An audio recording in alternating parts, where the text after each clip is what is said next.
Ibu terbayang nggak Bu? Hajar itu kan budak. Namanya budak itu disuruh kapanpun 24 jam siap, ya toh? Ya, dia nyuciin kaki kita, bersihin baju kita, ngelayani kita. Pokoknya yang namanya budak itu disuruh apapun sami'na wa ata'na.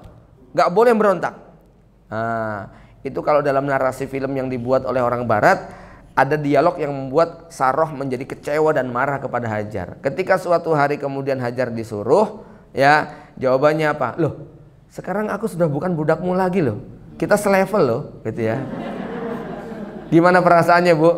Ya, jenengan punya pembantu muda, sekretaris, terus dipek sama suami. Biasanya disuruh apa-apa, njih Bu, gitu ya. Sekarang disuruh, nggak bisa, gitu ya. Kita selevel sekarang, gitu loh. Gimana Bu rasanya Bu? Ya.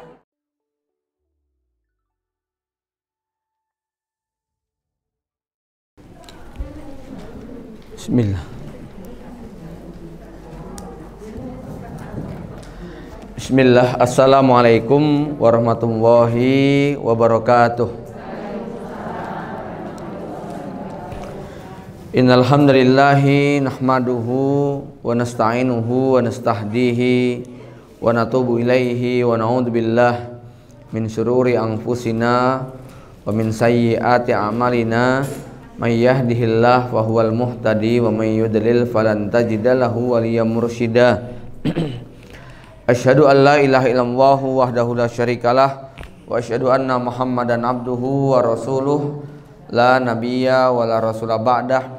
Allahumma shalli ala Muhammadin wa ala ali Muhammad kama shallaita ala Ibrahim wa ala ali Ibrahim innaka Hamidum Majid. Para umahat yang dirahmati Allah Subhanahu wa taala, bersyukur kita pada Allah terutama untuk nikmat sehat dan sempatnya setelah nikmat iman Islam yang Allah berikan kepada kita. Semoga syukur ini membuat kita senantiasa ditambahkan, dijaga, dilanggengkan nikmat tersebut. Salawat serta salam semoga tercurah kepada baginda Nabi Muhammad Sallallahu Alaihi Wasallam, juga kepada keluarga, kerabat, sahabat dan orang-orang yang setia meniti jejaknya sampai kiamat. Semoga kita termasuk di antara umatnya yang mendapat syafaat pada yaumul kiamah. Para ummahat yang dirahmati Allah Subhanahu wa taala, tema yang sudah dibaca di broadcast berbincang tentang belajar dari Bunda Hajar, keteladanan Ibunda Hajar yang merupakan salah satu dari istri Nabiullah Ibrahim alaihissalam. Kenapa tema pembahasan tentang wanita ini tak pernah habis sampai kiamat? Ya, satu, memang ini dunia yang sangat pelik, dunia yang begitu multi komplek. Dunia wanita ini terlalu misteri dan sedikit kaum laki-laki ingin belajar. Bahkan wanita pun banyak yang tidak mau mempelajari tentang keadaan dirinya sendiri.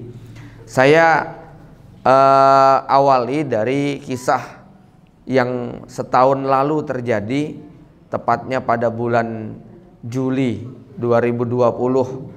Ya, di masa pandemik ini kita tahu bahwa ujiannya berdampak bukan hanya pada ekonomi, tapi juga masuk di dunia pendidikan, yang itu pasti berdampak pada keluarga. Jadi hampir semua akhwat, ummahat, aba yang datang curhat itu temanya kan cuma 3. PHK judulnya, pekerjaan, hutang, keluarga. Itu loh ya. Itu nek mau diputer-puter dari ribuan yang datang konsultasi kepada kita, saya Usatri, itu ya muter-muternya cuma 3 aja. Kalau nggak masalah pekerjaan, masalah utang, masalah keluarga. Artinya ini merupakan tema yang benar-benar ibarat produk dagangan adalah best seller begitu ya. Ya. Jadi problem yang paling banyak dirasakan oleh semuanya. Lawang yang dikonsultasi juga punya problem yang sama, begitu kan? Ya. Iyalah, pasti punya problem keluarga, masa nggak punya? Nabi Muhammad SAW, Nabi Ibrahim AS, tempat curhat manusia saat itu ya tetap saja punya problem keluarga. Tapi memang yang masalah itu bukan problemnya. Yang masalah adalah ada solusinya apa? Tidak, ya. Hutang 200 juta, 300 juta nggak ada masalah. Yang penting tabungannya 2 miliar, kan begitu loh, ya. Lah hutang 2 juta itu sudah bisa bunuh diri kalau nggak ngerti solusi, kan gitu, ya. Maka di sini yang kita perlu pelajari bagaimana kita senantiasa tidak putus untuk mencari solusi. Nah, itu nanti kita akan belajar dari Ibunda Hajar, ya. Para ummahat yang dirahmati Allah, kisah yang terjadi di bulan Juli setahun yang lalu menimpa pada satu keluarga muda. Mungkin sudah pernah dengar ceritanya. Bagaimana ada seorang ibu muda yang jengkel dengan anak semata wayangnya, usianya baru 7 masuk 8 tahun, sekolah kelas 1 SD, dan anak ini tentu langsung masuk pelajaran daring.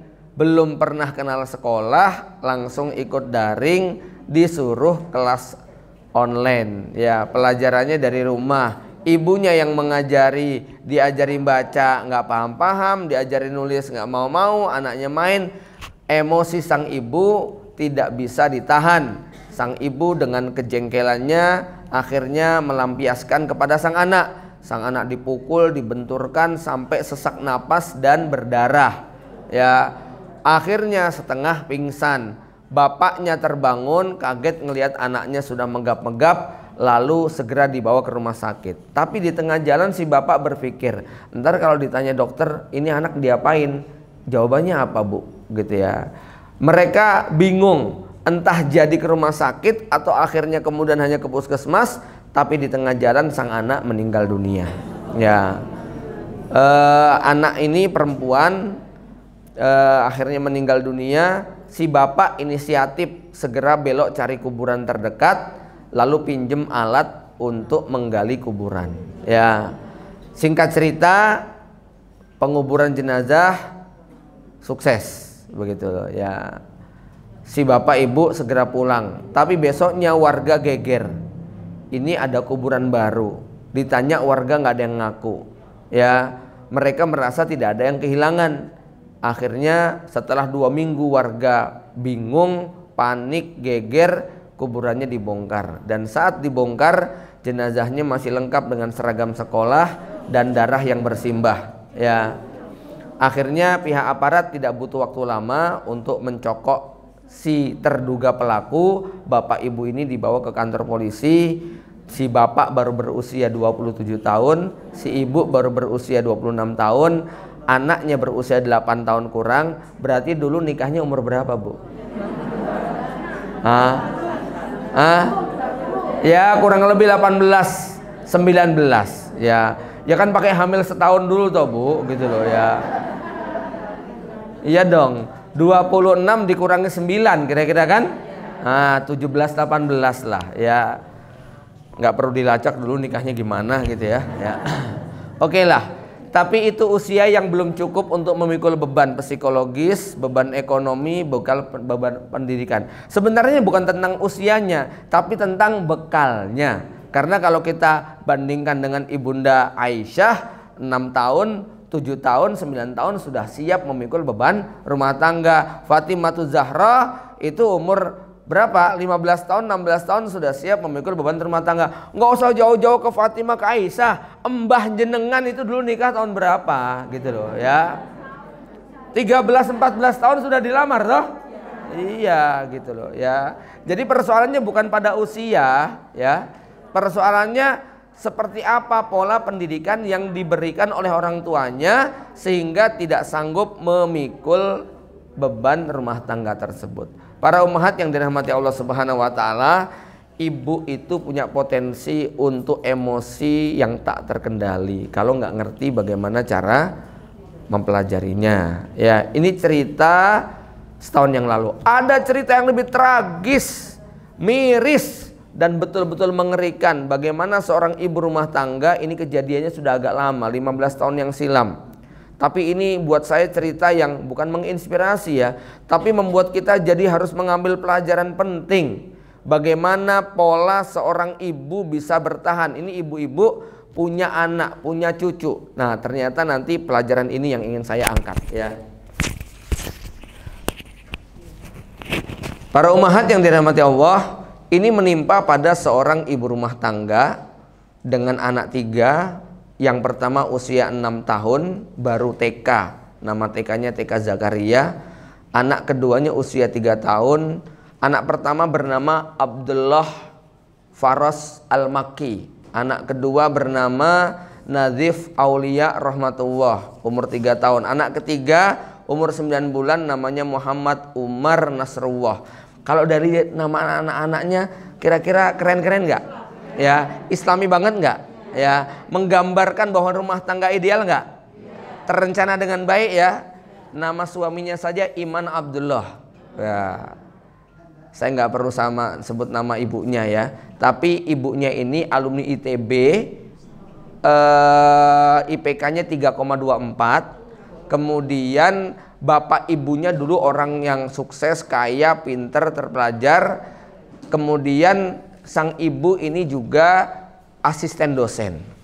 Tapi sang ibu ini tega membunuh 3 anaknya dengan cara dibekap satu persatu pakai bantal. Ya, anak pertamanya yang 9 bulan, ya itu nggak butuh waktu lama, dimasukin dalam kamar, dibekap dengan bantal, akhirnya kehabisan napas. Anak keduanya sedang nonton TV, dipanggil, ya Nadib sini, ya masuk ke kamar ibunya, di samping sang bayi sama dibekap, kemudian meninggal dunia. Agak lebih lama waktunya. Yang ketiga itu masih sekolah, pulang sore hari. Abdullah Faros ini akhirnya datang dan ibu sudah merencanakan hal yang serupa. Ya, ibunya merencanakan hal yang serupa. Si Faros datang, kemudian minta makan. Umi minta makan, Umi. Diambilkan, makan sendiri, lahap. Sang ibu hampir nggak tegang lihat anaknya. Sebentar lagi akan dia eksekusi. Si anak kemudian bilang begini, Mi, nanti pada maghrib Faros diajarin ngaji ya. Ya, sambil berlinang air mata tapi tetap merencanakan niatnya. Ya, ya. Ibu-ibu sekalian, ya singkat cerita, menjelang subuh eksekusi dilakukan. Si anak dibekap dengan cara yang sama, dijepit kakinya, berontak agak lama, tapi akhirnya kalah juga dengan kekuatan ibunya. Ya, para ummahat, saya baca cerita ini berlinang, Bu. Ya, ada perempuan yang semacam itu. Tapi coba dengar jawabannya. Ya, ketika ditanya apa alasan melakukan hal serupa kepada anak-anaknya, dia mengatakan, saya putus asa, Pak. Ya, saya merasa tidak sanggup untuk memberikan masa depan yang terbaik buat anak-anak saya.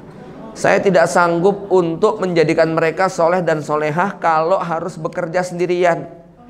Suaminya meminta supaya dia mengurus total anaknya, berhenti dari bekerja, suami yang bekerja. Saya tidak tahu seberapa peran suaminya sampai kemudian menjadikan istri semacam itu. Kalau dalam ulasan Ustadz Adriano Rusfi, ini si istri merasa tidak sanggup kalau harus mendidik anaknya sendirian. Ya, nggak kuat dia, nggak sanggup untuk memberikan masa depan. Ya, sampai kemudian kurang lebih beginilah. Daripada anak-anak saya nanti besar, durhaka, masuk neraka, mendingan mereka saya bunuh ketika masih balita. Ya, biar mereka dalam masa fitrahnya dan mereka masuk surga. Nggak apa-apa, biar ibunya saja yang di neraka. Ya, Masya Allah, Bu. Ya, ini miris banget. Saya katakan tadi ya, tragis dan miris. Bagaimana mungkin ada wanita yang secara ilmu pengetahuan semacam itu kemudian tega melakukan. Singkat cerita, persidangan itu butuh waktu lama, sampai hampir 1,5 tahun, dan pengadilan memutuskan untuk dibebaskan karena ibu ini mengalami gangguan jiwa. Ya, tetapi ada yang menarik di dalam satu ulasan yang saya baca. Ya, itu ternyata tidak bisa dipisahkan dari pola pendidikan kedua orang tuanya dulu. Seperti apa pola pendidikan kedua orang tuanya si ibu ini? Ya, ya. Pola pendidikan ibu ini, orang tuanya begitu perfect, menuntut sesuatu yang sangat sempurna pada anak-anaknya. Anak tidak pernah dihargai, selalu salah dan kurang di mata orang tuanya. Ya, setiap anak berusaha menunjukkan prestasi, kata ibunya, kamu coba lihat kakakmu, begitu kan ya. Begitu si anak mencoba untuk dapat nilai A, ibunya bilang lagi, temenmu tuh A-nya banyak sekali, nggak cuma 1. Ya, selalu salah di mata ibunya, selalu kurang di mata ibunya. Ibu-ibu, potensi ibu-ibu untuk nyinyir itu nggak ada yang ngalahin loh Bu, ya. Setuju Bu? Saya korbannya. Ya, ya nggak tahu, saya nggak menyalahkan wanita nyinyir, memang itu fitrah gitu loh. Ya, nah cuman kalau tidak kita kendalikan porsinya, inilah yang membuat si anak tadi akhirnya walaupun dia sudah berusaha menunjukkan yang terbaik, tapi tidak ada penghargaan dari sang ibu. Ya, dia merasa nggak sanggup untuk seperti ibunya yang hebat, begitu ya. Dia merasa nggak kuat kalau harus mengikuti apa yang telah dilakukan oleh sang bunda, baik bapak maupun ibunya barangkali ya, sampai tertanam di dalam hatinya bahwa saya gagal, saya nggak sanggup, saya nggak kuat. Nah pola seperti inilah yang kemudian diterapkan pada pendidikan anaknya. Ibu ini sadar bahwa pola dari ibunya kepada dia itu telah memberikan beban psikologis yang luar biasa. Tapi sang ibu tidak mampu keluar dari beban psikologis itu. Alam bawah sadarnya menuntut dia ingin seperti ibunya, walaupun dia sadar yang dilakukan ibunya berdampak buruk bagi dirinya. Ini Bu, ini yang kemudian dikenal dengan istilah inner seal ya. Lingkaran masa kecil yang tidak bisa hilang begitu saja. Semua pengalaman buruk yang terjadi di waktu kecil itu akan sangat berdampak ketika ibu itu besar ya, walaupun dia sadar itu salah. Maka mereka yang pernah mengalami trauma pelecehan seksual ya, kekerasan dalam rumah tangga, kemudian korban apalah begitu ya, itu walaupun nanti dia sudah ngaji, punya suami soleh gitu ya, tinggal di lingkungan pesantren dan sebagainya, maka lingkaran masa kecil ini tetap akan memberikan dampak. Itu betapa pentingnya kita memberikan sesuatu yang terbaik pada masa kecil anak-anak kita. Ya, para ummahat, saya pun setelah mengikuti kajian ini, nanti saya lagi mau coba usulkan. Ini kan bukunya lagi viral, judulnya Menjadi Lelaki Luqmanul Hakim. Pernah dengar? Ya, nanti silahkan klik deh, judulnya Menjadi Lelaki Luqmanul Hakim. Itu ditulis oleh Ustadz Adrianur Rusfi, orang Bandung. Beliau yang mendirikan majalah Umi pertama kali dulu. Ya, beliau yang mengangkat cerita ini sebagai muqaddimah dari bedah buku tersebut. Ya, saya kalau tidak ada kesulitan, mungkin suatu saat akan saya datangkan ke Arafah orang tersebut, karena ya kita yang menjadi salah satu distributornya kan begitu ya. Ini pengen, karena saya ngikuti zoomnya dengan istri 1,5 jam, nggak ini Bu, nggak merem gitu ya, daging semua materinya gitu kan. Tapi emang itu yang harus ikut bapak-bapaknya, karena judulnya Menjadi Lelaki Luqmanul Hakim gitu ya. Kekecewaan Ustadz Adrianur Rusfi bahwa dunia laki-laki dalam peran dan tanggung jawab ini masih sangat kurang. Bikin kajian targetnya 600 orang, yang 550 perempuan, yang 50 laki-laki. Padahal judulnya Luqmanul Hakim gitu kan. Bikin kajian 100 orang, bapaknya cuma 5 gitu kan ya. Bikin kajian ya, kalau ini mah ummahat semuanya ya, yang laki-laki cuma panitianya aja gitu ya. Ya. Tapi memang inilah salah yang membuat saya secara pribadi menjadi merasa, sudahkah kami sebagai laki-laki, sebagai bapak merasa telah memikul tanggung jawab besar itu. Para ummahat, mari kita belajar kembali kepada kisah bagaimana seorang ibunda ibunda Hajar begitu hebat dan tegar. Bagaimana bisa melahirkan bayi sekuat Ismail yang begitu taat kepada bunda dan ayahandanya. Seperti apa pola pendidikan yang diberikan oleh Ibrahim kepada mereka. Nah ini barangkali ya, cerita tadi menjadi satu muqaddimah, kita bisa terus belajar ya apa yang sudah berlalu. Karena begini para ummahat, biasanya habis dapat kajian begini, pertanyaan yang muncul gimana? Ustadz kalau sudah terlambat gimana? Kan gitu toh? Ya, ya. Saya katakan kalau sudah terlambat tetap harus dimulai. Kenapa? Kita terlambat dalam mengetahui hakikat pendidikan, parenting dan semisalnya, itu seperti punya utang sama rentenir. Paham ya? Nek nggak dicicil nambah nggak bunganya? Jadi kalau sudah kayak gini gimana? Ya dibayar. Sebab kalau nggak dibayar makin besar bunganya. Paham nggak Bu? Ya. Jadi kalau sudah terlambat ini anak, ya tetap belajar, ya tetap dimulai. Peluang berhasilnya kita serahkan pada Allah. Yang penting tetap nyicil. Sebab kalau nggak nyicil, ya nggak lunas-lunas, kan gitu. Ya, makin terlambat nyicilnya, makin besar bunganya, makin berat bebannya, kan begitu. Sama umat-umatmu yang sudah umur 50, mau yang sudah jadi mbah-mbah, terus kemudian dulu menyesal dengan masa lalunya, misalnya sudah nyesel, tetapi apa, ngaji tetap harus jalan, perbaikan harus tetap segera dimulai, gitu ya. Jangan cuman sudahlah gimana lagi dan sebagainya. Enggak, ini seperti kita punya utang, tetap kudu dilunasi. Jangan kemudian gimana lagi ya, utangku udah terlalu banyak, sudah tipis harapan untuk bisa melunasinya, ya makin nggak lunas kalau kayak begitu, gitu ya.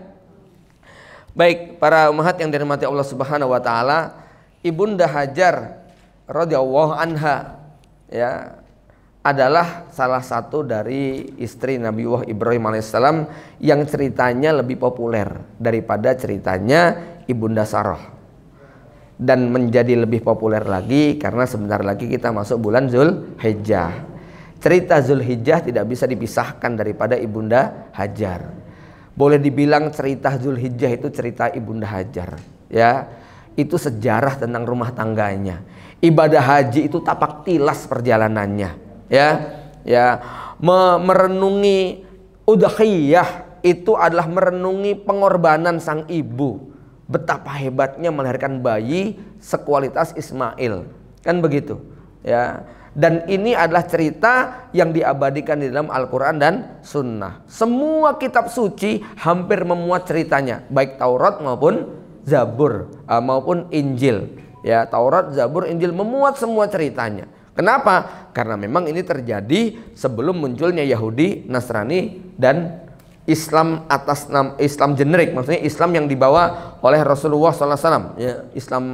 Islam sebagai agama ya, bukan Islam sebagai sebuah milah dari zaman Nabi Adam sampai Nabi Muhammad SAW ya. Para umat yang dirahmati Allah Subhanahu wa taala, jadi kisah ini begitu legendaris, dicatat oleh semua kitab sejarah, terlepas nanti kita akan menemukan ada penyimpangan-penyimpangan sehingga kita perlu rujuk kepada Quran dan Sunnah yang sahih ya.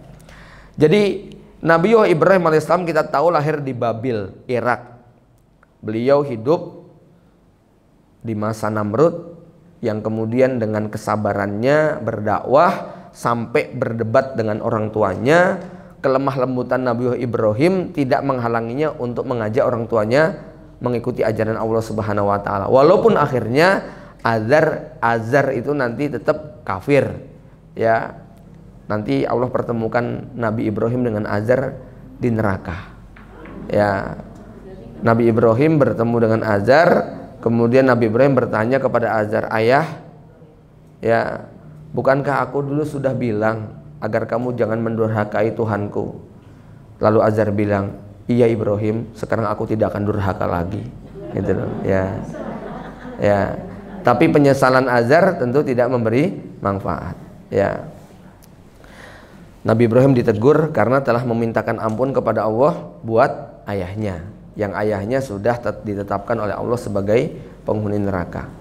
Para ummahat, Nabi Ibrahim alaihissalam memiliki istri bernama Ibunda Sarah yang ikut beriman ketika Nabi Ibrahim dibakar. Ya, saat Nabi Ibrahim dibakar ada cerita populer yang juga menjadi inspirasi, dan ini sangat relevan dengan keadaan kita sekarang. Kita tahu bagaimana Ibrahim alaihissalam dimusuhi oleh semua manusia saat itu. Sampai ada mbah-mbah yang sudah buta menjanda mendengar berita Nabi Ibrahim akan dibakar.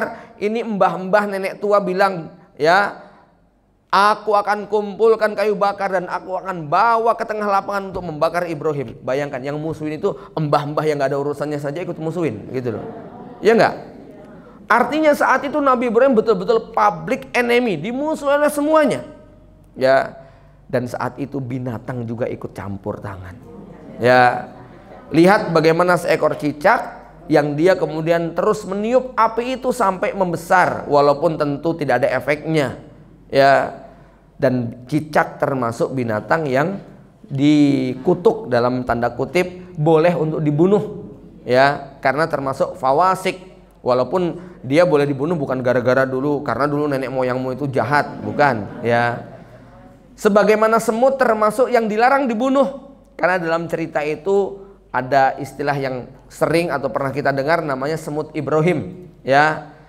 Apa itu semut Ibrahim? Seekor semut yang dia kemudian membawa setetes air.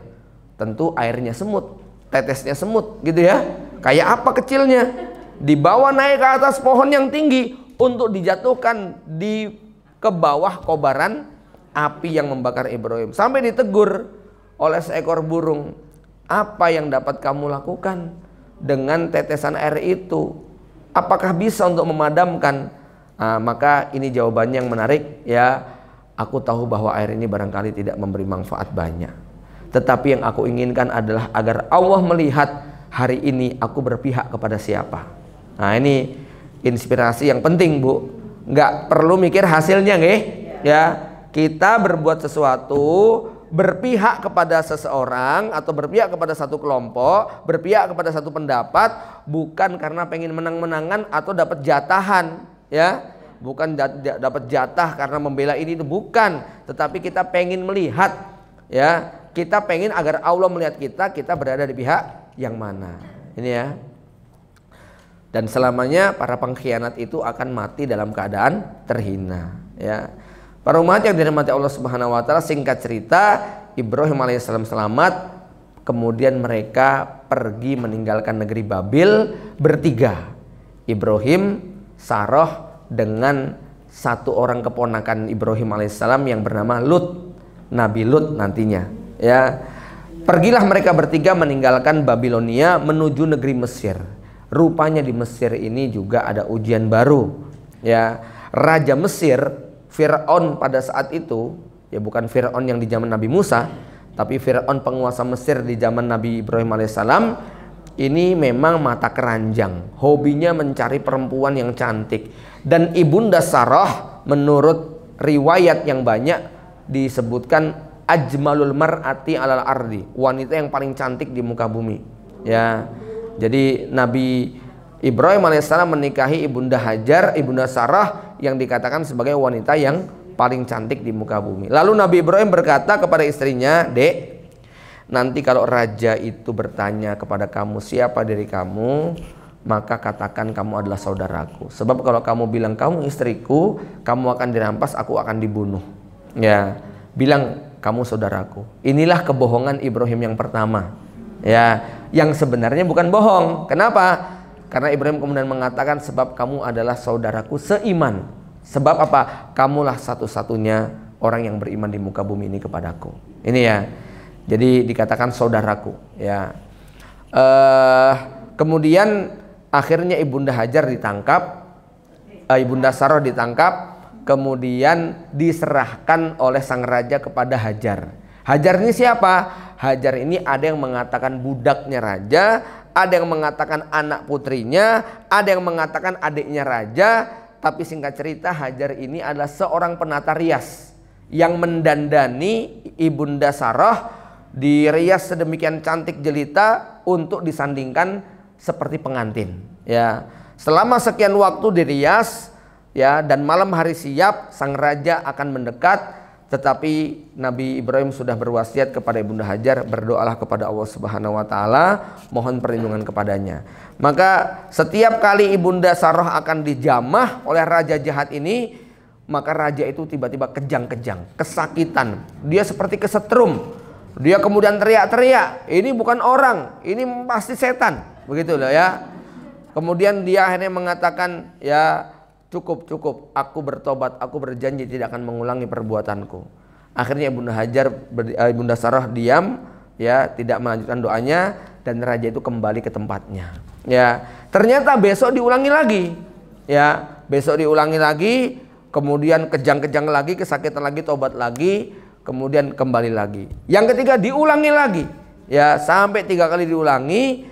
Akhirnya ibunda Sarah terus berdoa. Dan disinilah sang raja Mesir bertobat beneran.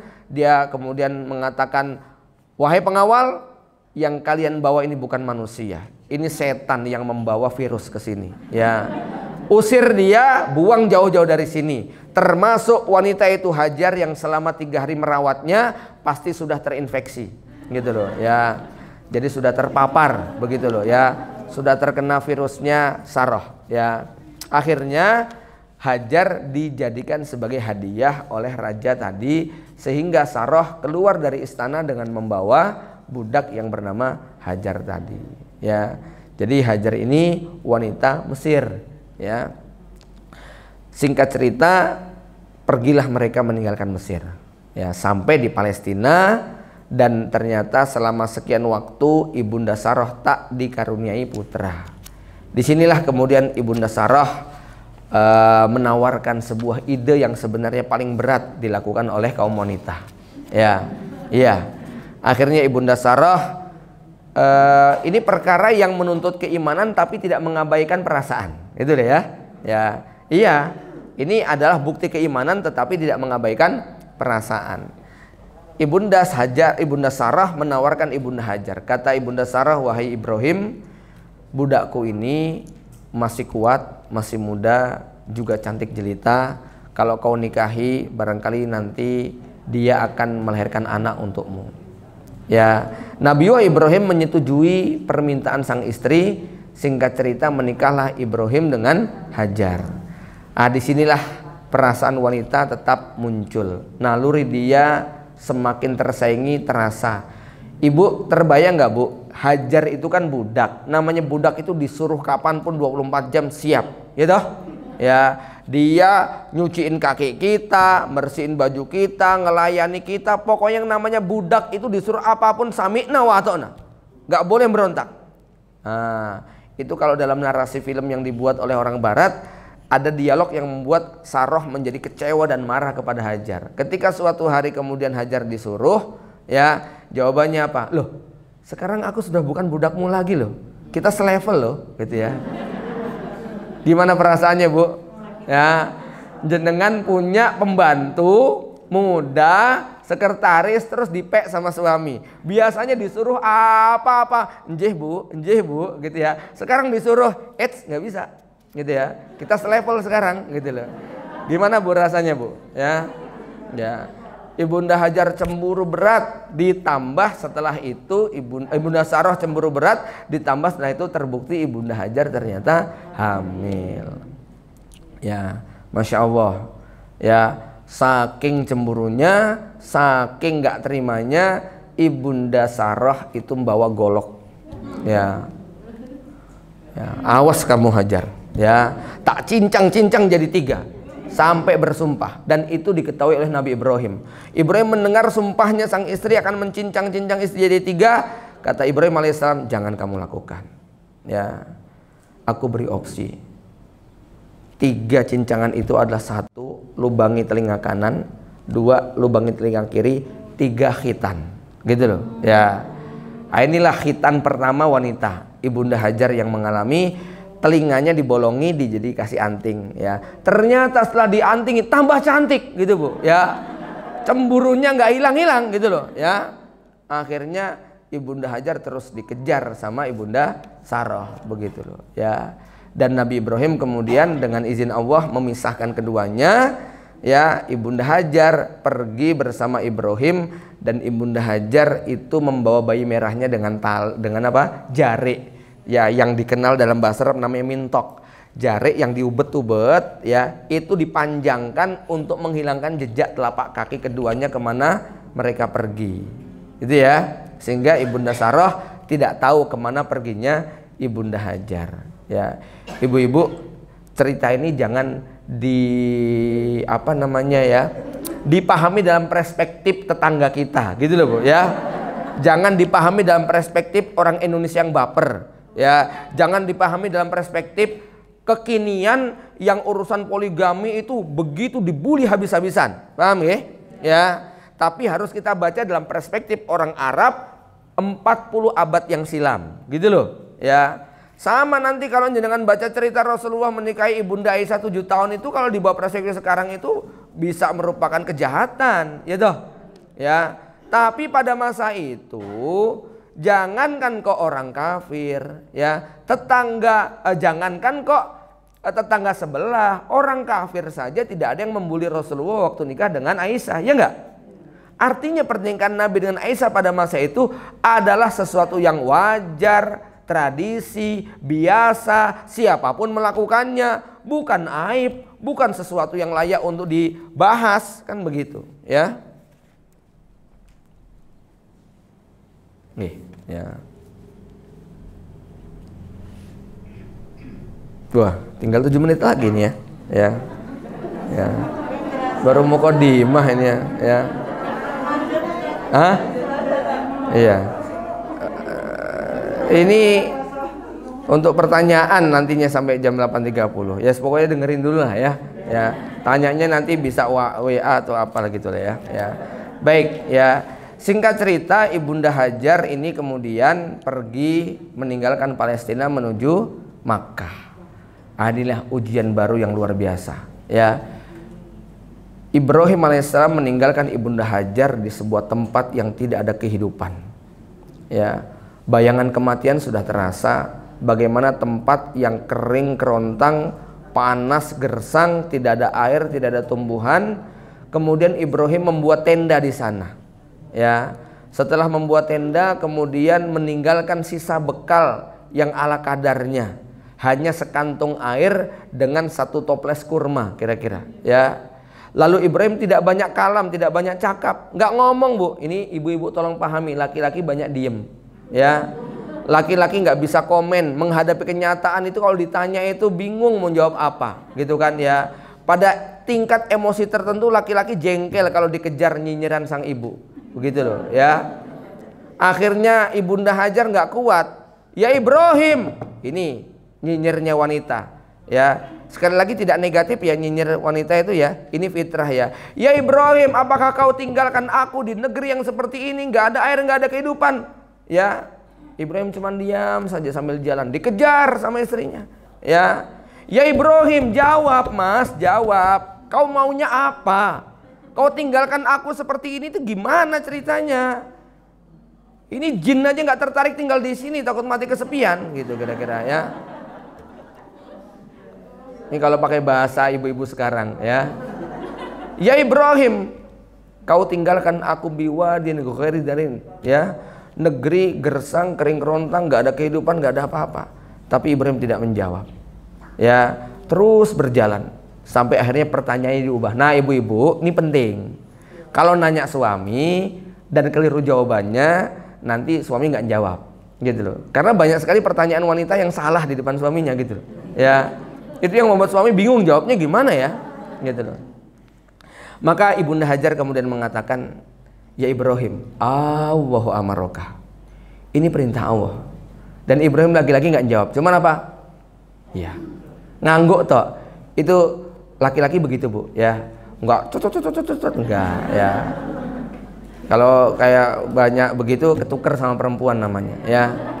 Ibrahim hanya menganggukkan. Dan Ibunda Hajar kemudian mengatakan, idan la yudayyi anallah, ya Ibrahim, kalau memang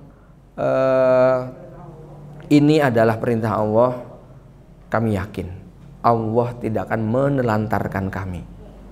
Pergilah, kembalilah kau kepada istri pertamamu, biarkan aku di sini. Loh iya, memang begitu kan? Ya. Maka Ibrahim berjalan ke arah utara sampai sejarak yang kira-kira bayangan seseorang nggak bisa dibedakan laki atau wanita. Maka Ibrahim membalikkan badannya, mengangkat kedua tangannya, kemudian berdoa kepada Allah Subhanahu wa taala, Rabbana inni askantu min zurriyati. Ya Allah, aku letakkan sebagian daripada anak keturunanku biwadin ghairi zi zar'in, di sebuah lembah yang tak ada tanamannya. Tidak ada rerumputan, tidak ada air, tidak ada kehidupan. Tetapi inda baitikal muharram, ini nanti akan tempat berdirinya Baitullah, Baitul Haram. Ya, Rabbana, ya Allah, aku letakkan anakku, istriku di sana liyuqimus shalah, supaya mereka menegakkan sholat. Ya, waj'al af'idatan minan nasi tahwi ilaihim. Jadikan hati-hati manusia begitu cenderung dan kasihan kepada mereka. Ya, warzuqhum minas samarati la'allahum yashkurun. Berilah anak istriku, keluargaku, anak keturunanku dan orang-orang yang di sana rezeki berupa buah-buahan supaya mereka menjadi hamba yang bersyukur. Nabi Ibrahim kemudian pergi meninggalkan negeri Makkah dan sampai di Palestina, kembali kepada Ibunda Sarah. Para umat yang dirahmati Allah, dalam riwayat yang disebutkan oleh Imam Sofi Rahman Al-Mubarakfuri, Nabi Ibrahim itu hanya menengok Nabi Ismail 4 kali. Ya, ya. Tengokan yang pertama adalah pada saat Nabi Ismail sudah besar.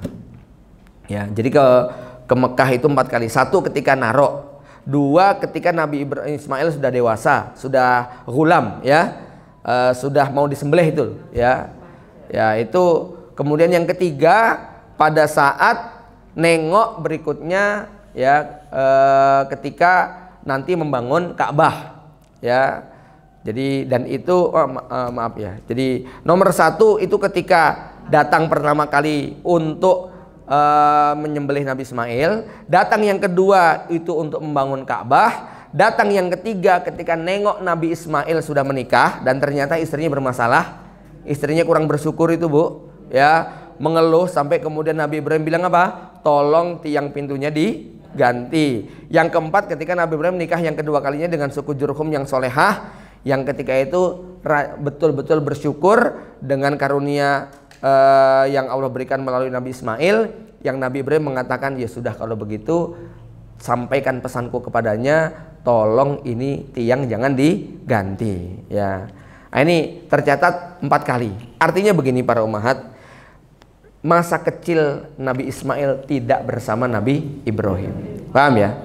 Masa kecilnya tidak bersama Nabi Ibrahim. Dan Nabi Ibrahim merasa sudah begitu rindu, kangen, ingin menengok keluarganya, ya.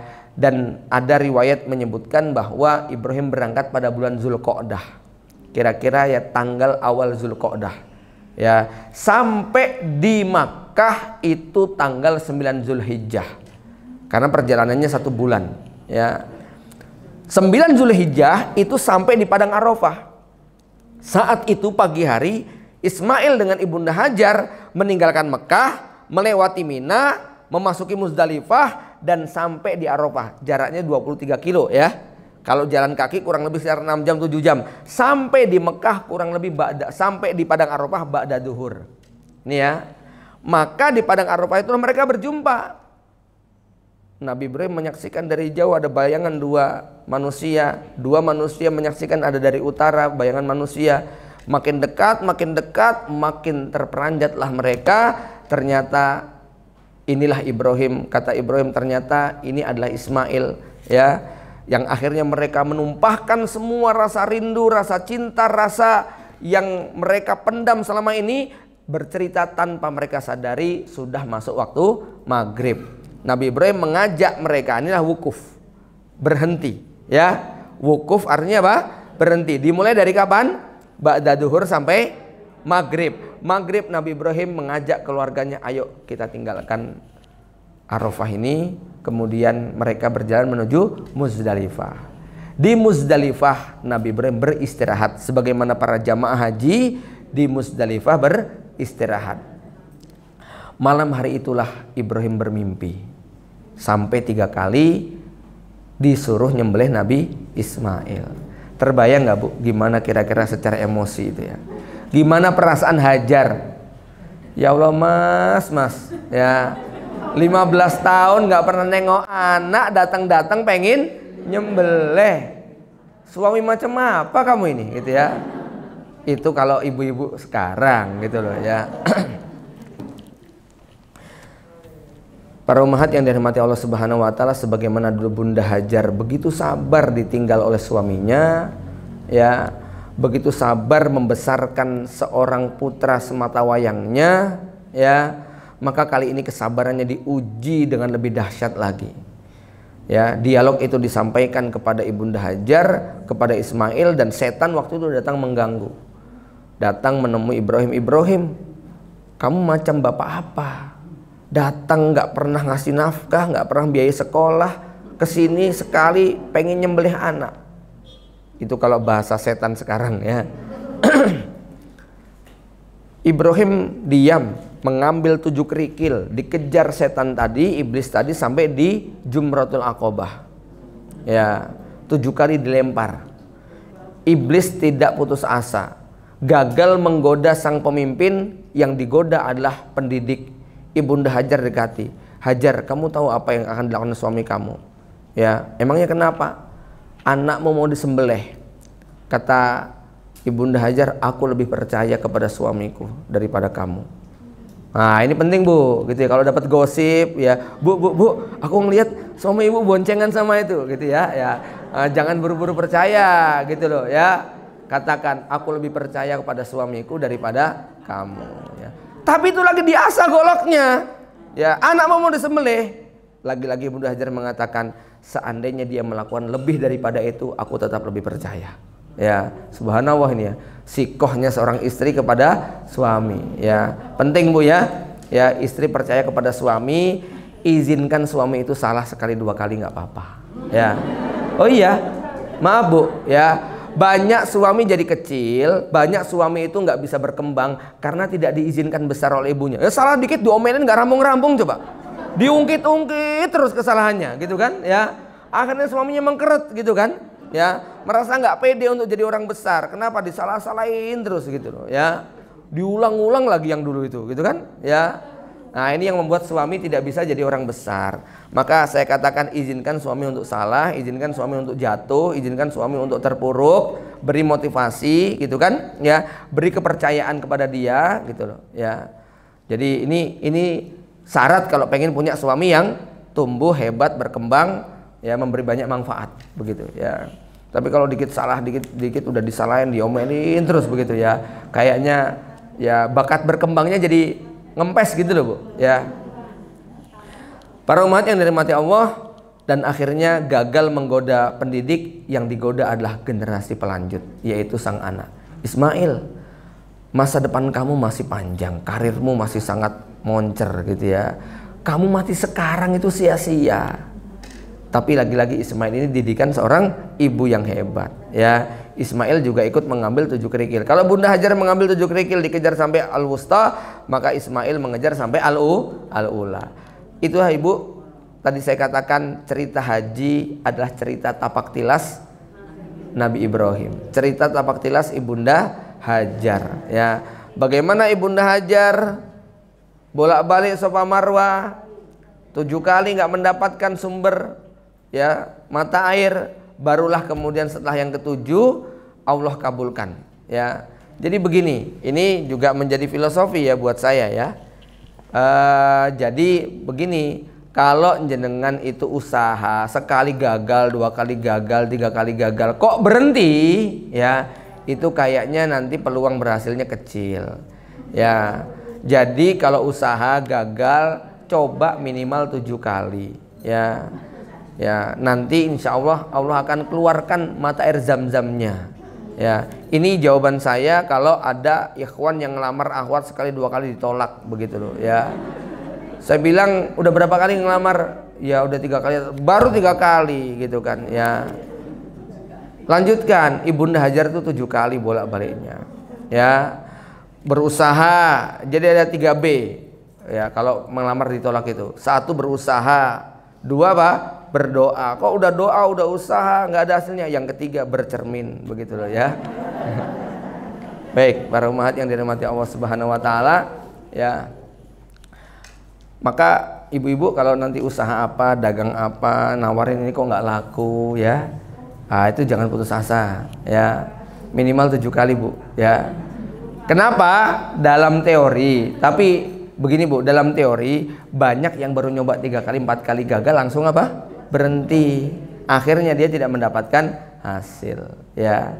Maka 7 kali itu istilahnya standar ya. Walaupun nanti ada yang 10 kali gagal, ada Bu. Hidup itu pengecualian selalu ada loh ya. Nggak selalu sesuai dengan teori. Teorinya itu at-thayyibatul lithayyibin, al-khabisatu lil khabisin kan gitu. Orang baik dapat orang baik, orang buruk dapat orang buruk. Tapi dalam praktek ada nggak yang baik dapat buruk, buruk dapat baik? Ada nggak? Ada gitu kan ya. Pengecualian hidup itu selalu ada begitu ya. Tapi teori itu bisa dijadikan sebagai patokan untuk memberikan nasihat ya. Para umat yang dirahmati Allah Subhanahu wa taala ya, pelajaran yang berharga pada Ibunda Hajar poinnya adalah berbicara tentang kesabaran ya. Ibu-ibu terbayang Bu mendidik anak sendirian selama 15 tahun nggak ada suaminya ya. Ini kalau bukan modal kekuatan seorang ibu yang luar biasa ya, nggak jadi tuh lelaki sekuat Ismail yang baru jumpa pertama ditawarin, mau nggak kamu, saya disuruh nyembelih kamu, Kok jawabannya ya abatif al-matu'mar satajiduni insyaallah minas sabirin.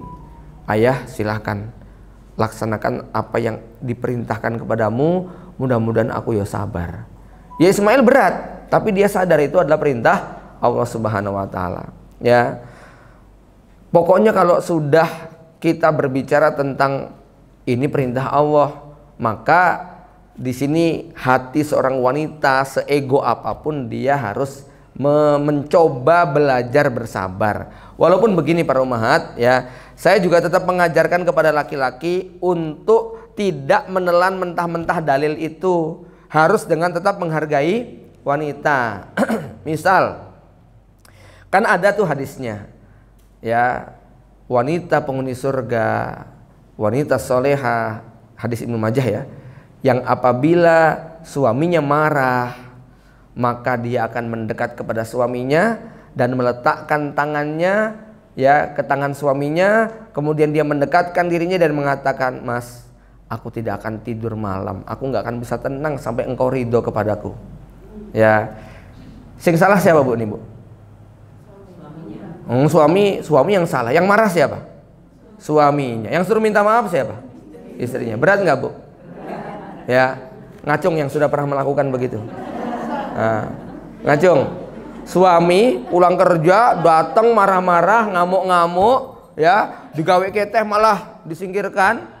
Terus istrinya bilang, "Mas, aku tidak bisa tidur malam sampai engkau ridho, Mas. Ridhoi aku, Mas." Ada nggak yang gitu? Ya, ya.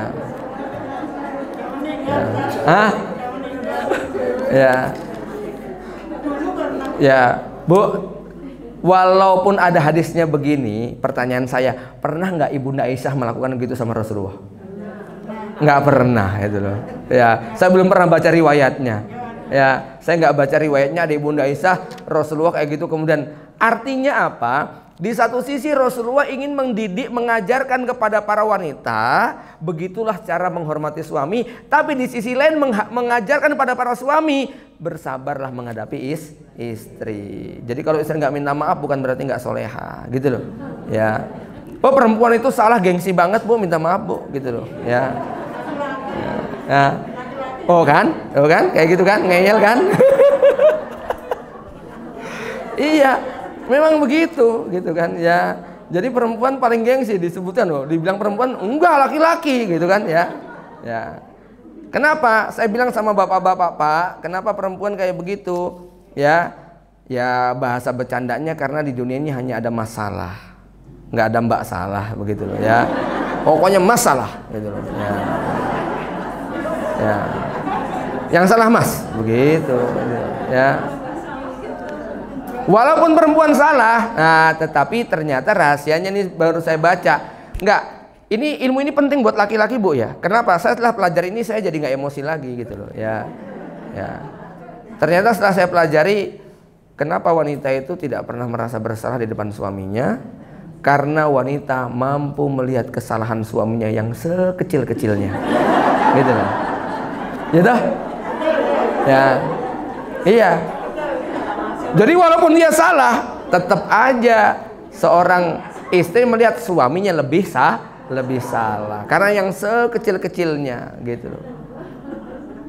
Masya Allah, Umi kok cantik banget ya hari ini ya. Oh jadi dari kemarin tuh Umi jelek ya gitu ya. Nggak gitu Umi, maksudnya tuh gini loh Mi ya. Maksudnya apa? Jadi kamu nuduh aku nggak paham gitu kan. Saya dengerin Mi, dengerin dulu. Oh jadi dari tadi kamu nganggap aku nggak denger? Nggak ada, repot bu ya. Ya itu nggak tahu perempuan yang mana bu ya kayak gitu ya. Kurang lebih kayak begitulah ya. Ceritanya bisa dengan versi masing-masing lah ya, begitu lah ya. Nggak secerita seperti itu tadi. Cuman saya hanya membayangkan bagaimana ada seorang ibu yang stres dengan 3 anaknya tadi, barangkali termasuk support dukungan suaminya ini sangat lemah sekali sehingga dia merasa terbebani ya. Tapi pelajaran-pelajaran tadi bisa kita komparasikan bagaimana Ibunda Hajar bisa kuat dan sabar. Itu tidak bisa dipisahkan dari doa-doa dan dukungan Ibrahim. Sebagaimana ibu yang satu ini bisa kemudian gagal sampai menjadikan anak yang harusnya menjadi sumber surga malah menjadi neraka bagi dia ya. Itu juga karena barangkali imannya, kemudian dukungan suaminya, masa lalunya, dan banyak faktor tentunya. Inilah misteri dunia wanita yang memang kita perlu terus gali, terus pelajari. Wallahu a'lam bishawab. Para ummahat yang dirahmati Allah Subhanahu wa taala, masih ada sedikit waktu, sedikit aja nih. Kalau ada yang mungkin perlu didiskusikan. Ini ada untuk saya pertanyaannya nih. Bagaimana hukumnya kalau kita beli saham di bursa saham? Nggak nyambung sih ya dengan materi ya. Ya kalau saya jangan beli saham ya, jangan ya. Ya banyak ribanya, banyak bermasalahnya. Kecuali Anda betul-betul tahu A sampai Z-nya, perjalanannya bebas dari segala bentuk keharaman. Demikian. Para umat, barangkali ini yang dapat saya sampaikan, mudah-mudahan bermanfaat. Lebih kurangnya saya mau ada ya, monggo Bu. Assalamualaikum warahmatullahi wabarakatuh.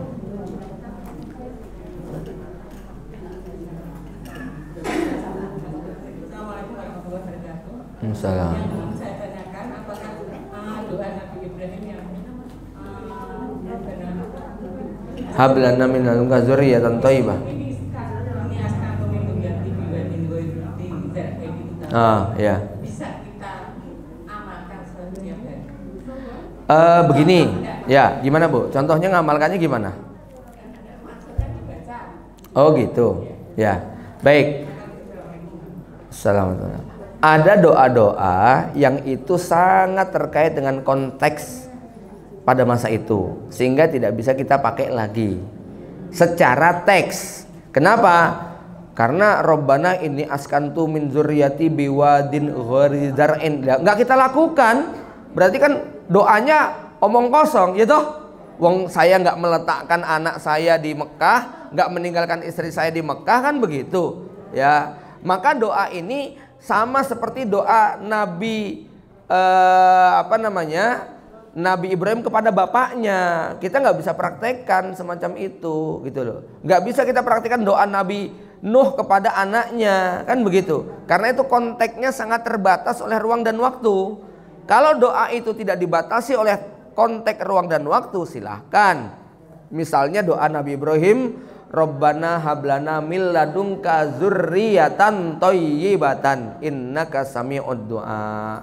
Rabbi ja'alni muqimas shalah wa min dzurriyyati Rabbana wa taqabbal doa. Itu kan ya. Tapi nggak boleh kita berdoa Rabbana wa asfihim rasulam minhum, ya Allah utuslah dari anak keturunanku seorang rasul. Itu nggak boleh. Gitu loh ya. Nggak boleh dengan berdoa supaya anaknya jadi nabi, itu nggak boleh. Nek jadi itu jadi nabi palsu masalahnya, gitu loh. Ya. Ngeten nggih? Ya, jadi ada doa-doa yang memang sangat terbatasi oleh ruang dan waktu. Wallahu a'lam bishawab. Nggih. Yang mana itu? Iya. Ya Allah turunkan aku makanan dari langit. Nah, itu termasuk doa-doa yang apa namanya ya? Bukan Allah tidak mampu ya, tapi Anda nggak boleh menguji Allah, begitu loh. Ya, iya betul, tidak pas. Jadi tadi ya Bu ya, ada doa-doa yang sesuai dengan konteksnya, begitu ya.